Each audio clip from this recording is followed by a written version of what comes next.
Yes. Let's talk. I feel like we can't not talk about that. That was such a huge shift in, I mean, really the media landscape in general, but I think it was one of the most telling things about where we are culturally that I've seen in a long time. I remember when that happened, and I saw the. I mean, I think we talked about this a little bit, but like I saw that happen, and like I haven't gone back and looked at it since, because it's one of the most disturbing things that I always tell people, like, if you have not seen the video of Charlie Kirk getting shot, I do not see it. You don't need to see it. It's truly awful. No. I remember that night I got like 2 hours of sleep. I like stayed up and like wrote this whole thing that I posted on Facebook, because like I was just like, my brain was just churning and spinning. Like, I remember like I would get in arguments with my dad about like the violence in movies, right? How it's like, oh, like if this happened on the street, like nobody would even care because they're so desensitized to this. And there's something about like when something like that happens and you are affected that badly by it. I mean, like, and look, like I wasn't a fan of Charlie Kirk by any means. Like I disagreed with most of what he said. But he was still a person. He was still a human being. I don't think he was by no means a government official. Like, look, I think like when like, Trump had the assassination attempt, or like that, even that CEO guy, like I can kind of wrap my head around that a little bit, because it's like, I don't think it's right at the end of the day, but it's like, okay, like these people they are in positions of power. And there is an argument to being like, oh, hey, we got to take out the powerful to whatever. Again, I don't agree with that, but I can at least I can understand why somebody would feel that way. Mm.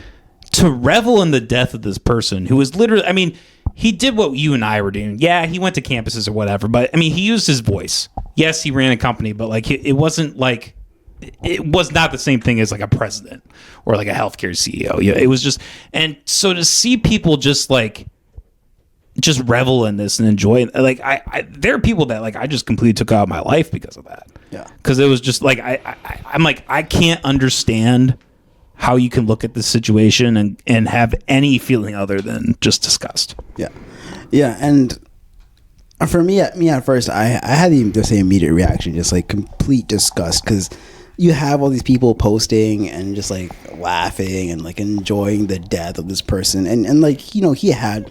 He's a dad, so also I'm sensitive to to that as well. And like these kids have to grow up in a world where his kid was there. Yeah, that's the thing. Like the kid ran to him because like I think it was his daughter like heard the shots and was scared and like ran to him for comfort, and it was so like she has to live with that for the rest of her life. And go to school where that video is always somewhere. And people reveling in that. I mean. That was my first reaction, and then like the madder I got, the more I'm like, why do I feel this way? And I don't know if I'm just so radicalized that I'm like, I feel like this is being pushed because you need someone to be mad at, and there's always the other side. And the people who push this, they know that it will get engagement, and so that's kind of what I was like, okay, I mean, like it's the fact that people are doing this is fucked up, but this is also really being pushed to tear people apart, because one, it makes money, but also two, if you think that this was for other nefarious reasons than some kid just killing him, I mean, that's really good cover, and then people remember that because it's very emotional. But then the people behind every algorithm, they also understand that. They know what's going to get you, writing a long message at, 2 a.m. on Facebook. And so that's kind of been my lens. Anytime I get deeply angry online, I try to like, who wants me to feel like this? And how... That's do they profit from this? Which, again, it doesn't excuse the people who made those videos, but then it just leads to this general, just like everyone hates each other, and I can always say, well, your team was happy when my guy died, so fuck you guys now that your person died, and like you have more people just like angry at some random person than the people who actually killed Charlie Kirk. And I guess you can kind of make the case where like reveling in murder might almost be not as bad, but like pretty fucking bad. Like, I think you're a disgusting person and you're here, so fuck you. Go fuck yourself. Is it as bad as actually killing someone? Like, yeah, probably not. But it can feel like that. Yeah, exactly. It can definitely feel like that. But just the assassination in itself. I mean, and his voice. I mean, he had an extremely powerful voice. He was extremely influential, and it's just so weird how everything was like pre-prepared for him to be a martyr. Like it was because they put his funeral together I mean, it was just,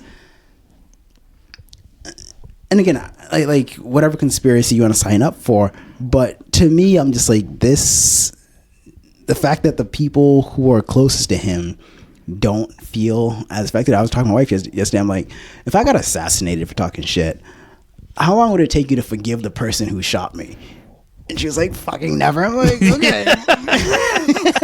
Like, because, or at least not a couple of weeks, like that's, I need some time to process. I mean, I will say, I can kind of understand that a little more because, like, Charlie Kirk was a hyper Christian. Yeah. And, like, you can kind of, like, I feel like it's like the textbook Christian thing to do, right? Yeah. So, like, but look, I think I'm not really on board with the whole, like, Israel killed Charlie Kirk. No. I just don't really think that's there just isn't really a lot of evidence for that. Like, people can something like that. There's a real problem in society and like thinking where people will start from the conclusion and work their way back. Mm-hmm. And that's the worst way to actually, come to truth, right? Like, there's no evidence in that. You're literally just like, okay, here's what I think happened and I'm going to build back and I'm going to, it's like the Candace Owens thing, right? Like, maybe you're more of a fan of her than I am, but like, she does the same thing, right? Like, she starts with the conclusions, I didn't listen to it, but I asked Grok for like a TDLR of her last episode, and hey, honey, it was like basically essentially her saying like, oh, I think this happened to Charlie because of these things and these things and these things. And it's not like there's any actual evidence attributed to Charlie Kirk. It's just like, I see these things happening and it seems like something that would have happened. So therefore I think that's what happened. And that's just not a good way to do this. Yeah. And I do, I'm a Candace fan, and I do listen to her because I didn't mean to out you. No, you're good. But again, I mean, and I try to keep a rational mind when I'm listening. But I think the biggest thing that she's done is she's not allowed this to just be another shooting, another high-profile assassination that we immediately move on from. Because that seems to be the pattern. Like, the fact that we don't know all the details about how the fuck somebody could just go and shoot the president, Donald Trump, and this is an unknown person, and then okay, case closed, move on to the next thing, or I think Tucker Carlson did something about the Vegas shooting, and that was wrapped up really quickly. And with the Charlie Kirk thing, it was wrapped up really quickly, and then it's on to the next thing. But then, and again, with me, like, when you stop answering my questions, I get more suspicious, and when your immediate reaction is shut the fuck up, or, oh, so what are you saying? Israel did it? It's like, no, I'm saying, like, what are you asking me to believe right now? And what are you saying? Why are you contradicting yourself?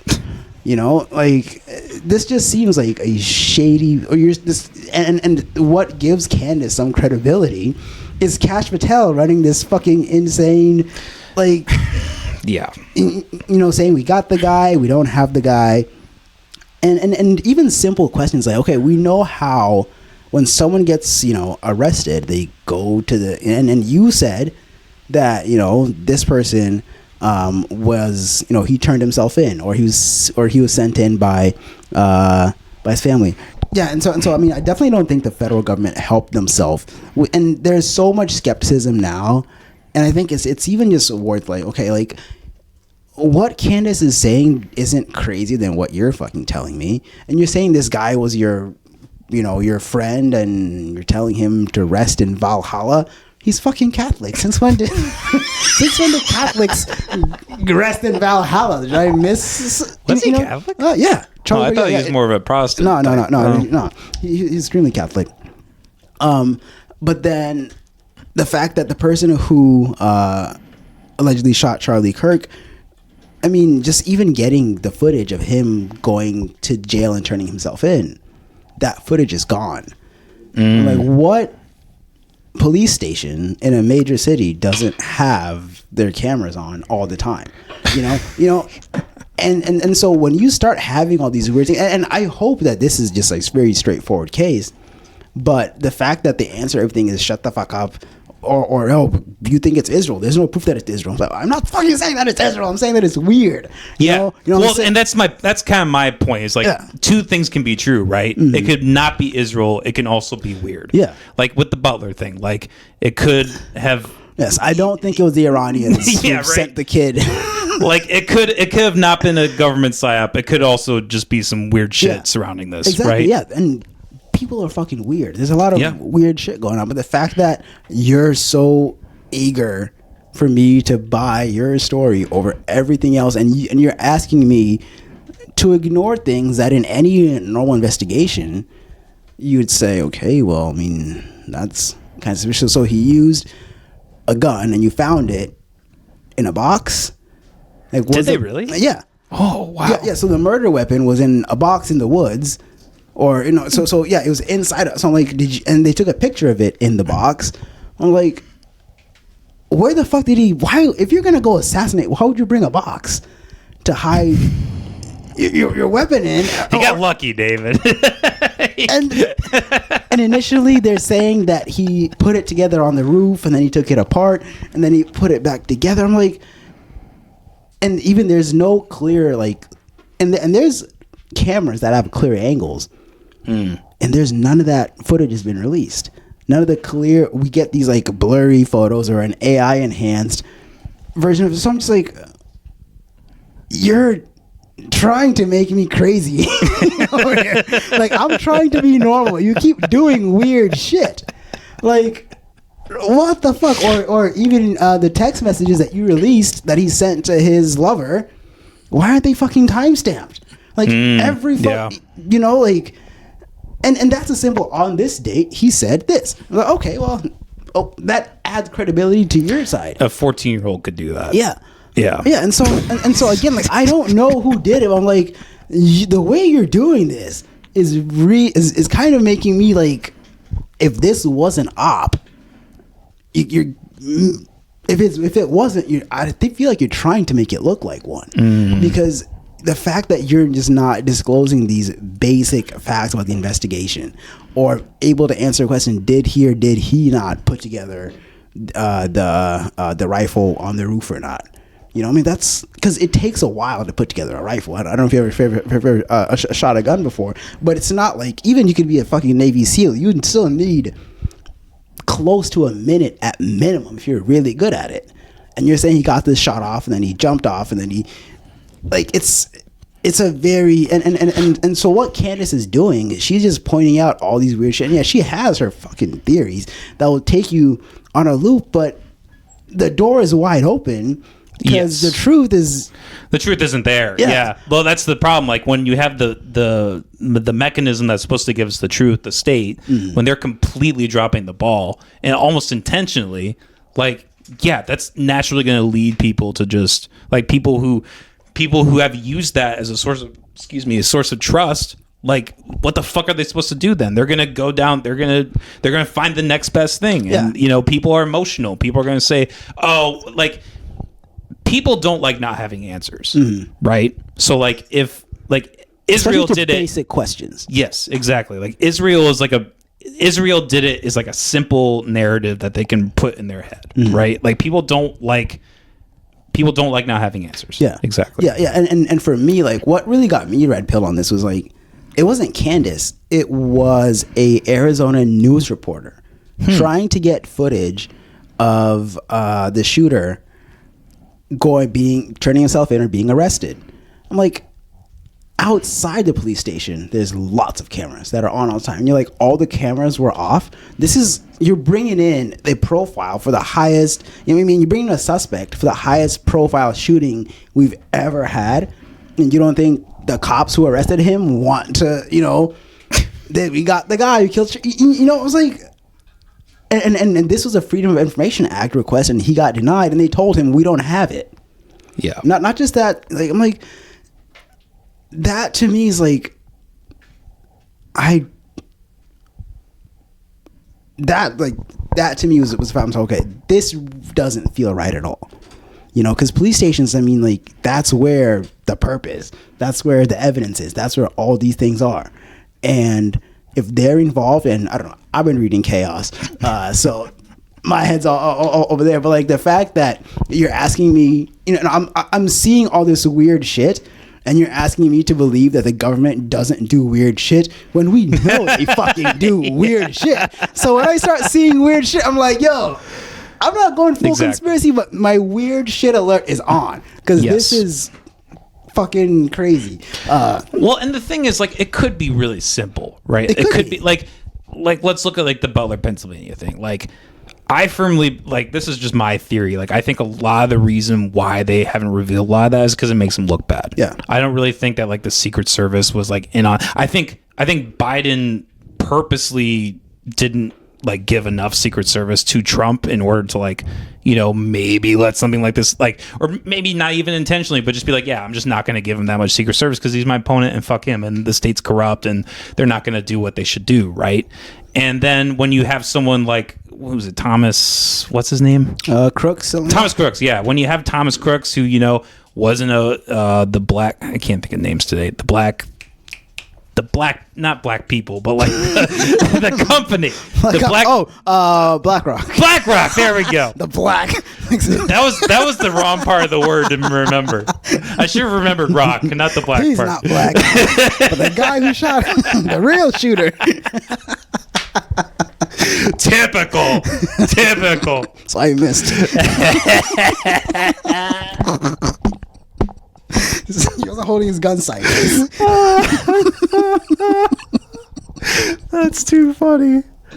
But anyways, the fact that, you know, he was in a BlackRock video and he had these like certain leanings, I think it's way more likely that the government was just like, we don't want to look bad. Yeah. Like we're under so much scrutiny as it is. Like, what's, you know, if we can easily do this, what's one more thing to just say? A fucking child can climb on a thing and just take a pot shot at the future leader of the world, and exactly. Yeah. I think it can be just that simple. It can be that simple.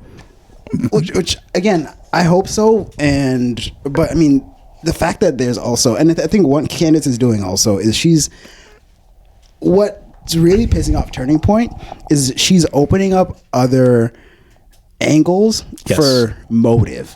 When you see like money, because you have Turning Point, then you have Turning Point Faith, which is another company in which and money's being moved from Turning Point into Turning Point Faith, and it's going to all kinds of people.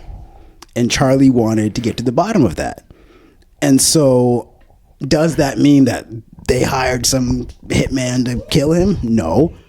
But once people have an incentive to cover something up or not be exposed, that opens up another angle, which would piss off the people trying to prosecute this guy, because like, okay, well, there's, you know, because it has to be, I mean, this Arizona is a death penalty state, and so like we're talking about not just finding someone guilty, but potentially being able to give the state the power to kill them.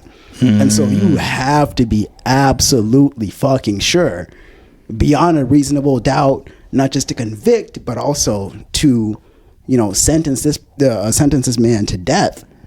And so anything that can be, you know, that can muddy the waters or say, well, here's another angle, that could be treated with the utmost hostility, because that you're the prosecution, that you're trying to fuck our case up, you know. And so that's why I try and keep a reasonable mind when I'm listening to Candace or Ian Carroll also. I know of him. I haven't listened to his show though. And he's more like factual detailing. Candace just like to throw shit on the wall. I had a dream. See what sticks. I had a dream Israel killed him. It was BB all along. It was the bee people. Yeah. But yeah. So I mean, I think like that.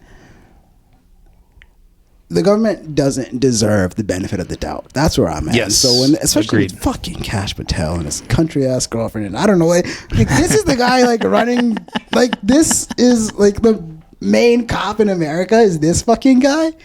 Like it's crazy. And so yeah, well, you see that Rogan interview, and it's like, what the? It didn't even make any sense why he went on. Honestly, he's just like, oh, I went on to tell you that I have nothing. It's like, okay. And so and with Charlie, I mean, there's just the fact that Turning Point and Erica were so willing to just move on, and now you do have like this split in MAGA, but I think the split in MAGA is also it's more so Epstein files, and I think Charlie Kirk. I think everyone's sad that he's murdered, that he got murdered. But it's definitely the Epstein files. 100%. And so, well, it's the Epstein files and it's Israel. Yeah, I think it's a lot of it. I mean, probably less so Israel, because I can see a lot of his Israel really opened that door. Yes. And with the Epstein files and the potential Israel connection, or there's an Israel connection between Jeffrey Epstein, especially directly through his through Ghislaine. Her dad was a major, huge Israel guy. Yeah. I mean, he got a state funeral in Israel. Really? Yeah, I didn't know that. Yeah, I think it's in the. It was in the Daryl Cooper thing. Yeah. So I mean, he got a state funeral. Like all the head honchos were there, and so they liked him. I can say that with a lot of comments. He was very near and dear to them. But just that opening the door, and then with the Epstein files, I think, and that really shows